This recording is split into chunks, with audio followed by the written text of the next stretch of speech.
എല്ലാ കൂട്ടുകാർക്കും നല്ലൊരു ദിവസം ആശംസിച്ചോണ്ട് നമുക്ക് നേരെ കിരണിന്റെയും കല്യാണിയുടെയും ഇന്നത്തെ നല്ലൊരു വിശേഷം കേട്ടാലോ. അങ്ങനെ ഇന്നത്തെ വിശേഷത്തില് സരുവിനെ കാണാതെ ആകെപ്പാടെ വീർപ്പ് മുട്ടി ഇരിക്കുവാണ്. ശാരിയും രാഹുലും കൂടെ കുറെ സമയം ഇതിലായിട്ടും വന്നിട്ടില്ല. ഫോണിലേക്ക് ഒന്ന് വിളിച്ചു നോക്കാന്ന് ഓർത്തിട്ട് ശാരി വിളിച്ചു നോക്കണം. വിളിച്ചു നോക്കി കഴിഞ്ഞ് ഫോൺ സ്വിച്ച് ഓഫ് എന്നാ മറുപടി പറയണേ. ഇത് എവിടെ പോയി? കുഞ്ഞിനെ ഇട്ടിട്ട് ഇത്ര സമയമൊന്നും പോകുന്നതല്ലോ. ആകെപ്പാടെ ഒരു ടെൻഷനായി. ആ സമയം രാഹുൽ പറഞ്ഞു, അവള് പെട്ടെന്ന് ഇങ്ങോട്ട് വരുമായിരിക്കും, ചിലപ്പോ ഏതെങ്കിലും ഫ്രണ്ടിനെ കാണാൻ എങ്ങാനും പോയതായിരിക്കും എന്ന് പറയാം. ഇത് കേട്ട് കഴിയുമ്പത്തിന് ശാരി പറഞ്ഞു, ദേ ഒരു കാര്യം ഞാൻ പറഞ്ഞേക്കാം, നിങ്ങൾ ഒറ്റയെടുത്തിന് ഇതിനെല്ലാം കാരണക്കാരൻ നിങ്ങൾ. കാരണം ഇപ്പം മോളുടെ ജീവൻ നശിച്ചുകൊണ്ടിരിക്കുന്ന ആ മനോഹരനെ പോലുള്ള ദുഷ്ടൻ അവളുടെ തലയിലേക്ക് കയറിയത് നിങ്ങൾ ഒറ്റയെടുത്താൻ കാരണമെന്ന് പറയണം. അതിന് ഞാൻ എന്ത് തെറ്റിയെന്നാ പറയണേ. ദേ കൂടുതൽ എന്നെ കൊണ്ടൊന്നും പറയിക്കില്ലെന്ന് പറയണം. നിങ്ങള് എന്റെയും ജീവൻ നശിപ്പിച്ചു, എന്റെ മോളുടെ ജീവൻ നശിപ്പിച്ചെന്ന് പറയണം. ഇപ്പൊ തന്നെ കണ്ടില്ലേ, ഇനി അവള് സത്യാവസ്ഥകളൊക്കെ അറിഞ്ഞിട്ടുണ്ടെ എന്തായിരിക്കും സംഭവിക്കുക? ഒന്നാമത്തെ കാര്യം മനോഹരന്റെ കാര്യം, പിന്നെ നമ്മുടെ കാര്യം. ഞാനല്ല അവളുടെ സ്വന്തം അമ്മയെന്ന് അറിഞ്ഞിട്ടുണ്ടെങ്കിൽ അതൊരിക്കലും അവൾക്ക് ഉൾക്കൊള്ളാൻ സാധിക്കില്ല. പിന്നെ അവൾ എങ്ങനെയാ പെരുമാറുന്നെന്ന് പോലും പറയാൻ പറ്റില്ല. അതൊക്കെ ഓർത്തിട്ട് എനിക്ക് തലയ്ക്ക് ഭ്രാന്തെടുക്കുവാന്ന് പറയണം. ശരി, ഇനി ഒന്ന് വിഷമിക്കാതിരിക്കുക, എന്തിനൊരു പരിഹാരം ഉണ്ടാക്കാന്ന് പറയണം. പരിഹാരം മിണ്ടാതെ പോയിക്കോണം അവിടുന്ന്. നിങ്ങൾ എന്റെ കൺമുനി കണ്ട ഞാൻ വെട്ടി തുണ്ടമാക്കി കളയുമെന്ന് പറയണം. നീ എന്തിനാ ഇങ്ങനെയൊക്കെ പറയണേ? ഒരാളെ കൊല്ലാൻ മാത്രം ധൈര്യമൊക്കെ നിനക്കായോ? കൊല്ലാൻ മാത്രം ആയോന്നോ? നിങ്ങളെ പോലുള്ള ഒരുത്തനെ കൊന്നിട്ട് ജയിലിൽ പോകാനെനിക്ക് മടിയില്ല. കാരണം അത്രയ്ക്ക് ദുഷ്ടനാ നിങ്ങള്. ദുഷ്ടത്തരത്തിന് മേലെ പിന്നും വീണ്ടും ദുഷ്ടത്തരം ചെയ്തുകൊണ്ടിരിക്കുമെന്ന് പറയാം. ഇത് കേട്ട് കഴിഞ്ഞപ്പോ രാഹുൽ പറഞ്ഞു, ശാരി ഇങ്ങനൊന്നും പറയല്ലേ, ഞാൻ എന്തെങ്കിലും ചെയ്തിട്ടുണ്ടെങ്കിൽ നിനക്ക് വേണ്ടി മാത്രമാ ചെയ്തിരിക്കുന്നു പറയണം. എനിക്ക് വേണ്ടി മാത്രം. നിനക്ക് നാണമില്ലേ ഇനി അത് വീണ്ടും വീണ്ടും ഇങ്ങനെ പറഞ്ഞുകൊണ്ടിരിക്കാനായിട്ട്? എനിക്ക് വേണ്ടി മാത്രമാണ് പോലും. ഇത്ര ആയിട്ട് നിങ്ങൾ പഠിച്ചില്ലേ? സാധാരണഗതിയിൽ അനുഭവം ഉണ്ടെങ്കിൽ ആരെങ്കിലും പഠിക്കും. പക്ഷെ ഇതങ്ങനെയല്ല. എത്ര അനുഭവങ്ങളുണ്ടായി, അതിൽ നിന്നെങ്കിലും നിങ്ങൾ പാഠം പഠിച്ചോ എന്ന് ചോദിക്കാം. അങ്ങനെ സംസാരിച്ചുകൊണ്ടിരിക്കുന്ന സമയത്ത് സരിയും ഇങ്ങോട്ട് വരുവാണ്. സരിയു വന്നിട്ട് അവരെ മൈൻഡ് ചെയ്യാതെ അകത്തേക്ക് പോകാൻ തുടങ്ങുമ്പോഴത്തേനും ശാരി പെട്ടെന്ന് ചോദിച്ചു, ഇതെന്താ മോളെ നീ ഒന്നും മിണ്ടാതെ പോകുന്നേ? എത്ര സമയമായി പോയിട്ട്? എന്നാ നീ എന്താ എത്ര വൈകിയെന്ന് ചോദിക്കുക. ഇത് കേട്ടുകഴിഞ്ഞപ്പോഴത്തേനും സരിയ പറഞ്ഞു, ഇച്ചിരി താമസിക്കേണ്ട കാര്യം ഉണ്ടായിരുന്നു, അതുകൊണ്ടായിരുന്നു പറയണ. അല്ല, നീ എന്തിനാ ഇങ്ങനെ ദേഷ്യപ്പെട്ട് പറയണേ? എന്താ എനിക്ക് ദേഷ്യപ്പെട്ട് കൂടെയെന്ന് ചോദിക്കുകയാണ്. എന്റെ മോളെന്തേ മുറിയിലുണ്ടോ, അത് നിങ്ങൾ ആർക്കെങ്കിലും എടുത്ത് കൊടുത്തോന്ന് ചോദിക്കാം. ഇത് കേട്ടപ്പോ രാഹുൽ പറഞ്ഞു, എന്താ മോളെ നീ ഇങ്ങനെയൊക്കെ സംസാരിക്കണേ? പിന്നെ എങ്ങനെ സംസാരിക്കണമെന്ന് പറയണേ?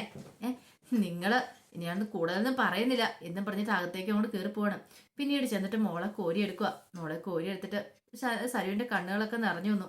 ഒരു പക്ഷേങ്കില് താൻ ഉദ്ദേശിക്കുന്ന പോലെയാണ് കാര്യങ്ങളെങ്കിൽ തന്റെ അമ്മയതല്ല. DNA ടെസ്റ്റിന്റെ ഫലം മാത്രമല്ല, മിക്കവാറും ആ താരയെന്ന് പറയുന്ന സ്ത്രീ ആണോ എന്ന് സംശയമുണ്ട്. അങ്ങനെയാണെങ്കിൽ അതും കൂടെ തെളിയിക്കേണ്ടിയിരിക്കുന്നു. അറിയത്തില്ല, ആകെപ്പാടുള്ള ഒരു പ്രതീക്ഷ ഇപ്പൊ കൺമണി മാത്രമാണ്. കൺമണി മനുവേട്ടനും മാത്രമാണ്. അവരും കൂടി ഇല്ലായിരുന്നെങ്കിൽ ഈ സമയത്ത് താൻ തളർന്നു പോയന. കുഞ്ഞും കൂടി ഇല്ലായിരുന്നു എന്ത് ചെയ്തേനം. ആ ഒരു ചിന്ത ഭയങ്കരമായിട്ട് സരുവിനെ അലട്ടുവാണ്. ആ സമയം ലക്ഷ്മിയെ അണിയിച്ചൊരുക്കൊണ്ടിരിക്കുകയാണ് കാർത്തിക. അങ്ങനെ ഒരുക്കങ്ങളൊക്കെ ഏകദേശം അവസാന ഘട്ടത്തിലെത്തി. പിന്നീട് നോക്കിയിട്ട് പറഞ്ഞു, ഇപ്പൊ അമ്മേനെ കണ്ട സുന്ദരിയായിട്ടുണ്ടെന്ന് പറയണം. ആടയാഭരണങ്ങളൊക്കെ അണിഞ്ഞു കഴിയുമ്പോ തന്നെ അമ്മേനെ കാണാൻ വേറൊരു ലുക്കാന്ന് പറയണം. ഇത് കേട്ടപ്പം രശ്മി പറഞ്ഞു, ഇങ്ങനെ ചില വേഷങ്ങളൊക്കെ ആടിയല്ലേ മോളെ പറ്റുള്ളൂ ജീവിതത്തില്. എത്രയോ കാലങ്ങൾക്ക് ശേഷമാണ് ഇങ്ങനെ ഒരു ഇത് കാര്യം. ഇന്നാണ് നമ്മൾ കാത്തിരുന്ന ആ ദിവസം വന്നെത്തുന്നതെന്ന് പറയണം. ഇത് കേട്ടതും കാർത്തിക പറഞ്ഞു, അമ്മയ്ക്ക് ടെൻഷൻ ഉണ്ടോ? ടെൻഷൻ ഉണ്ടോ എന്ന് ചോദിച്ചാൽ ചെറിയ രീതിയിലുണ്ട് മോളെ. ഇല്ലെന്ന് പറഞ്ഞിട്ടുണ്ടെങ്കിൽ അത് കള്ളമായി തീരും. കാരണം നമ്മൾ കാത്തിരുന്ന ദിനമല്ലേ വന്നെത്തിയിരിക്കുന്നത്. അത് ശരിയാ. പിന്നെ മോളെ നീ പേടിക്കൊന്നും വേണ്ട കേട്ടോ. എന്ത് വന്നാലും കിരണും കല്യാണിയും ഉണ്ട്. ഇനിയിപ്പൊ എനിക്ക് എന്ത് സംഭവിച്ചു പോയാലും അവര് നിന്നെ നോക്കിക്കോളെന്ന് പറയാം. അമ്മ എന്താ ഇങ്ങനെയൊക്കെ പറയണേ? അതല്ല മോളെ, നിനക്കറിയാലോ ആ പ്രകാശിന്റെ വിക്രത്തിന്റെ കാര്യം. അവരടങ്ങിയിരിക്കും നിനക്ക് തോന്നുന്നുണ്ടോ? അവർക്കതിനെ കൊണ്ട് ഒന്നും ചെയ്യാൻ പറ്റത്തില്ല, ഞാൻ മനസ്സിലാക്കിയിടത്തോളം കാലം. പിന്നെ ആ വിക്രം അവനെ ഇത്ര തല്ലിപ്പൊളിക്കാരനാ. ഒന്നുമില്ലാതെ ഇറങ്ങേണ്ടി വരുന്ന അവസ്ഥ വന്നിട്ട് കഴിഞ്ഞിട്ടുണ്ടെങ്കിൽ അതിനേക്കാൾ ഉപരി പലിശയ്ക്ക് പൈസ മേടിച്ചിട്ടാണ് ഈ കാര്യങ്ങളൊക്കെ ചെയ്യുന്നത്. ഇത്രയും നാളും കൂടെ ഇരുന്ന് ചതിക്കുമെന്ന് അറിഞ്ഞു കഴിഞ്ഞാൽ പ്രകാശനും ഈ പറയുന്ന വിക്രത്തിനൊന്നും സഹിക്കാനും ക്ഷമിക്കാനും പറ്റിയെന്ന് വരത്തില്ല. അതുകൊണ്ട് അവരെന്തും ചെയ്യാൻ തുനിയെന്ന് പറയണം. ഇത് കേട്ട് കഴിഞ്ഞപ്പം ലക്ഷ്മണൻ, അത് ശരി, അതുകൊണ്ട് എനിക്കൊരു പേടിയുണ്ടെന്ന് പറഞ്ഞത്. നമ്മളൊരു കാര്യം ചെയ്യുക, ആ കിരണയും കല്യാണിനെയൊക്കെ വിളിക്കാൻ പറയണം. അവിടെ ഇറങ്ങിയോന്നൊക്കെ അറിയാലോ എന്ന് പറയണം. അങ്ങനെ അവരെ വിളിച്ചു കഴിഞ്ഞപ്പോഴത്തേനും കല്യാണി പറഞ്ഞു, ഞങ്ങൾ ഇറങ്ങിയെന്ന് പറയണം. ഓഡിറ്റോറിയത്തിലേക്ക് പോരാൻ പറയണം. പിന്നീട് ഫോൺ വെച്ച് കഴിഞ്ഞപ്പോഴത്തേനും കാർത്തി പറഞ്ഞു, അവരിറങ്ങിയിട്ടുണ്ടമ്മേ, നമുക്ക് പിന്നെ ഇറങ്ങിയാലോ എന്ന് ചോദിക്കണം. എന്നാ ശരി ഇറങ്ങാന്ന് പറയണം. അങ്ങനെ കാർത്തിക ലക്ഷ്മിനെ കെട്ടിപ്പിടിച്ച് ഉമ്മ വെക്കുന്നുണ്ട്. കുറെ കാലത്തെ ആഗ്രഹമാണ് അങ്ങനെ ഇന്ന് അമ്മയുടെ സാധിക്കാനായിട്ട് പോകുന്നേ. അമ്മ എത്രമാത്രം വേദനിച്ച് കഷ്ടപ്പെട്ടോ അതിനൊക്കെ ഇന്ന് പ്രതികാരം ചെയ്യാൻ പോകുന്ന ദിവസമാണ്. ആ സമയം പ്രകാശം ഭയങ്കര സന്തോഷത്തിലായിരുന്നു, എന്തെന്നില്ലാത്ത സന്തോഷം. അങ്ങനെ പ്രകാശനും രാജപ്പണ്ണനും അവരങ്ങനെ ഹാളിലേക്ക് വരുന്ന സമയത്ത് ഭാനുമതി മുത്തശ്ശി പറഞ്ഞു, നിന്നെ കാണാൻ കൊള്ളാലോടെ പ്രകാശ. കണ്ടാൽ ആരും ഒന്ന് നോക്കിപ്പോന്ന് പറയാം. അത് പിന്നെ അമ്മ അങ്ങനെയല്ലേ വരത്തുള്ളൂ, ഞാൻ ആരാ, പഴയ പ്രകാശനൊന്നും അല്ലെന്ന് പറയണം. ഇത് കേട്ടതും വിക്രം പറഞ്ഞു, അത് പിന്നെ ഞങ്ങൾക്ക് അറിയത്തില്ലോ, മുതലാളിയല്ലേന്ന് ചോദിക്കുകയാണ്. ഇത് കേട്ടതും ബാലനം പറഞ്ഞു, അത് ശരിയാ, പ്രകാശൻ സാറാന്ന് പറയണം. പണ്ടങ്ങനെയൊന്നും ആയിരുന്നില്ലോ, എന്റെ വർക്ക്ഷോപ്പിൽ ജോലി ചെയ്തോണ്ടിരുന്നല്ലേന്ന് ചോദിക്കാം. വിക്രം പറഞ്ഞു, അതൊക്കെ അവിടെ നിൽക്കട്ടെ, ഇടയ്ക്കിടയ്ക്ക് നീ ഞാൻ കാര്യം പറയേണ്ട കാര്യമില്ല, പറഞ്ഞു കേട്ടല്ലോ. ശരി സാറെന്ന് വിക്രത്തിനോട് പറയണം. ഈ സമയം ബാലനും മനസ്സിൽ പറയാ, എടാ ഇന്നത്തോടുകൂടി നിന്റെ അഹങ്കാരമൊക്കെ തീരും, നീയൊക്കെ എത്രമാത്രം കുത്തി മറിഞ്ഞാലും ഒന്നും ചെയ്യാനായിട്ട് കഴിയില്ല. ആ ലക്ഷ്മി ആരാന്നുള്ള സത്യം നീയൊക്കെ അറിയാൻ പോകുന്നുള്ളൂ. ആ സമയത്ത് നീയൊക്കെ അവിടെ നെഞ്ചത്തടിച്ച് നിലവിളിക്കും, ഒരു കൂട്ടക്കഴിച്ചിലായിരിക്കും മുഴങ്ങാൻ പോകുന്നത്. സ്വന്തം മോളെ ഇല്ലാതാക്കാൻ നോക്കുന്നവനാ, അത് മാത്രമല്ല അവൾക്കൊരു ഉയർച്ച ഉണ്ടാവില്ലെന്ന് കരുതിയിട്ട് മാക്സിമം ദ്രോഹിക്കാൻ ശ്രമിക്കുന്നവനാ. അപ്പം നിനക്കിട്ടുള്ള പണി ഇനി പുറകെ വരാൻ പോകുന്നുള്ളൂ എന്നൊക്കെ ബാലനം ചിന്തിക്കണം. അങ്ങനെ പിന്നീട് ഹാളിലേക്ക് വന്നു കഴിഞ്ഞപ്പോഴത്തേന് ഭാനുമതിയും പറഞ്ഞു, ഇനിയിപ്പോൾ അധികം സമയമില്ല, ദക്ഷിണയൊക്കെ കൊടുത്ത് ഇറങ്ങിയാലോ എന്ന് ചോദിക്കണം. പ്രകാശം പറഞ്ഞു, അത് ശരിയാ, ദക്ഷിണയൊക്കെ കൊടുത്ത് ഇറങ്ങാന്ന് പറയണം. പിന്നീട് വിക്രം പറഞ്ഞു, എന്നാൽ ശരി ഇറങ്ങിയാലോ എന്ന് ചോദിക്കണം. അങ്ങനെ ഭാനുമതി അമ്മയ്ക്കൊക്കെ ദക്ഷിണയൊക്കെ കൊടുക്കുകയാണ്. ഈ സമയത്ത് വിക്രം പറഞ്ഞു, അല്ലച്ച കാർത്തികേച്ചിക്ക് ഇറങ്ങി കാണുമോ അവിടുന്ന്, ഞാനൊന്ന് വിളിച്ചു നോക്കട്ടെ എന്ന് ചോദിക്കണം. അങ്ങനെ കാർത്തികയുടെ നമ്പറിലേക്ക് വിക്രം വിളിക്കുകയാണ്. വിളിച്ചു കഴിഞ്ഞപ്പോഴത്തേനും കാർത്തിക പറഞ്ഞു, ഞങ്ങൾ ഇങ്ങോട്ട് പോകുന്നു പറയണം. ആണോ, എന്നാൽ ശരി ഞങ്ങൾ ഇപ്പൊ തന്നെ എത്തിയേക്കാന്ന് പറയാണ്. ഫോൺ വെച്ച് കഴിഞ്ഞപ്പോഴത്തേനും അവനോട് പറഞ്ഞു, പ്രകാശനോട് പറഞ്ഞു, അതെ അവരിറങ്ങി വെച്ചാന്ന് പറയണ, നമ്മളിനി ചെല്ലേണ്ട താമസമുള്ളൂ. ഇത് കേട്ട് കഴിഞ്ഞപ്പോൾ രാജാപ്പണ്ണം പറഞ്ഞു, പ്രകാശന്റെ ഈ പ്രായത്തിൽ കിട്ടിയൊരു ഭാഗ്യോ, അങ്ങനെ കാത്തിരുന്ന ആ ദിവസം എത്തി. ഇല്ല ഇന്നിനി പ്രശ്നങ്ങളൊന്നും ഉണ്ടാകത്തില്ല അല്ലേന്ന് ചോദിക്കണം. ഇത് കേട്ടതും പ്രകാശം പറഞ്ഞു, എന്ത് പ്രശ്നം ഉണ്ടാവാനായിട്ട്, ഒന്നും ഉണ്ടാകാൻ പോകുന്നില്ല. ആ ലക്ഷ്മിയുടെ കാര്യം ഞാനങ്ങനെ ഒതുക്കി തീർത്തു, ഇനിയിപ്പൊ ആ കാര്യത്തിൽ പേടി വേണ്ട, കോടികളല്ലേ എറിഞ്ഞു കൊടുത്തേ, കോടികൾ കൊടുത്താൽ എന്താ, നമ്മൾ ഉദ്ദേശിച്ച പോലെയൊക്കെ കാര്യങ്ങൾ നടന്നില്ലേ. ഇന്നെനിക്ക് പലരെയും കാണാനുണ്ട്, ആ കല്യാണിയും കിരണിനെയും ഒക്കെ, അവറ്റകളിന്ന് വരുമായിരിക്കും, വന്നു കഴിഞ്ഞിട്ട് വേണം, ഒരു ബെറ്റുണ്ട്, ആ പന്തയത്തിൽ എനിക്ക് ജയിക്കണമെന്ന് പറയാണ്. ആ കല്യാണിയും കിരണെ രണ്ടിടത്തിൽ നിന്ന് വലിച്ചു കീറുമെന്ന് പറയാം അവിടെ ഇട്ട് ഞാൻ. ഇത് കേട്ട് കഴിഞ്ഞപ്പോഴത്തേനും ബാലനം മനസ്സിൽ പറഞ്ഞു, ചെന്ന് കയറിയാലും മതി, ഇന്ന് ആരാരെയാണ് കൊല്ലുന്നതെന്നുള്ള കാര്യം നമുക്ക് കണ്ടറിഞ്ഞ് കാണും. പ്രകാശ നീ ശരിക്കും ഒന്ന് കണ്ണാടിക്കകത്ത് നോക്കിയിട്ട് പൊക്കോ, മിക്കവാറും വന്നു കഴിയുമ്പോൾ നിന്റെ മുഖമായിരിക്കില്ല എന്തൊക്കെ കാണാൻ പറ്റുന്നേ എന്നൊക്കെ ബാലനം മനസ്സിൽ പറയാണ്. അങ്ങനെ ഭയങ്കര സന്തോഷത്തോടുകൂടി പ്രകാശനും വിക്രം ഭാനുമതി മുത്തശ്ശിക്ക് അങ്ങോട്ട് പോകണം. അങ്ങനെ അവരെ കാറിലേക്ക് കയറി കഴിയുമ്പോഴത്തേനും ബാലനെ അങ്ങോട്ട് ചെന്ന് വിക്രം പറഞ്ഞു, വേണ്ട വേണ്ട, നിങ്ങൾ വേറെ വണ്ടിക്ക് വന്നാൽ മതി, ഇത് ഞങ്ങളെ അച്ഛനും മകനും അമ്മയൊക്കെ മുത്തശ്ശിയൊക്കെ പോയിക്കോളാന്ന് പറയണം. അങ്ങനെ അവരങ്ങോട്ട് കയറി പോയി കഴിഞ്ഞപ്പോൾ രാജപ്പണം പറഞ്ഞു, എന്തൊരു അഹങ്കാരം ഇല്ലേടാ പ്രകാശൻ എന്ന് ചോദിക്കുക. അത് പിന്നെ പറയേണ്ടതുണ്ടോ, ആ കല്യാണത്തിൻ്റെത് അഹങ്കാരമെന്ന് പറയണം. കല്യാണമാണെങ്കിലും കൊള്ളാം, എന്താണെങ്കിലും കൊള്ളാം, പക്ഷെ കാര്യമുണ്ട്, എന്റെ പൈസ തന്നില്ലെങ്കിൽ അവൻ വിവരം അറിയാൻ പോകുന്നേ എന്ന് രാജപ്പണം പറയാ. ഇത് കേട്ട് കഴിഞ്ഞപ്പോൾ ബാലണം പറഞ്ഞു, പൈസക്കാരത്തി മിക്കവാറും പണി കിട്ടിയത് തന്നെയാന്ന് പറയണം.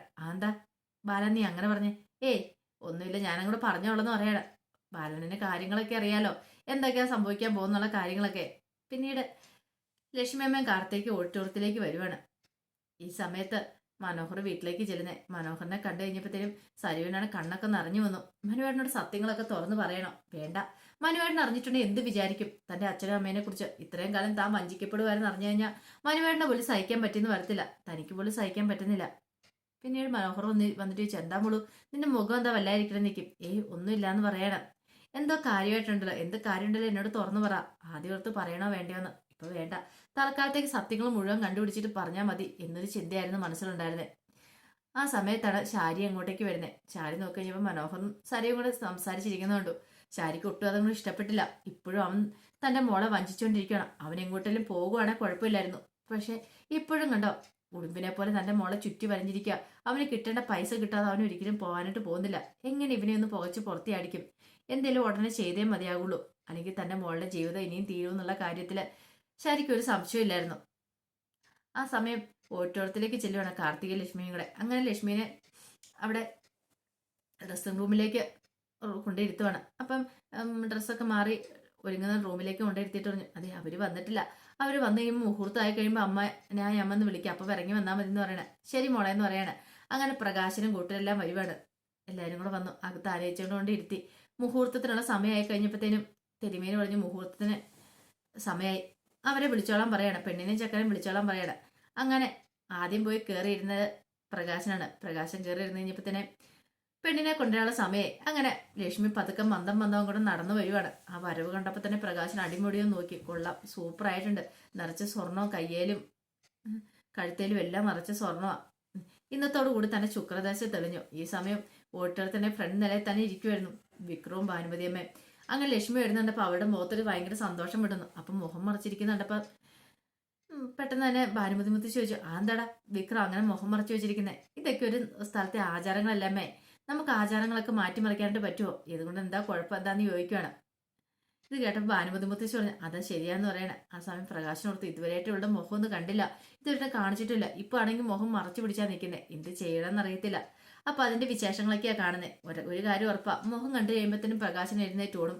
ഓടാൻ പറ്റുമോന്ന് അറിയത്തില്ല, അതിനു മുമ്പ് താഴെ വീഴുമോന്നും അറിയത്തില്ല. അപ്പൊ അതിന്റെ വിശേഷങ്ങളൊക്കെ നമുക്ക് കാത്തിരിക്കാം കേട്ടോ. ഒരിക്കൽ കൂടി എല്ലാവർക്കും നല്ലൊരു ദിവസം ആശംസിച്ചു നിർത്തുന്നു.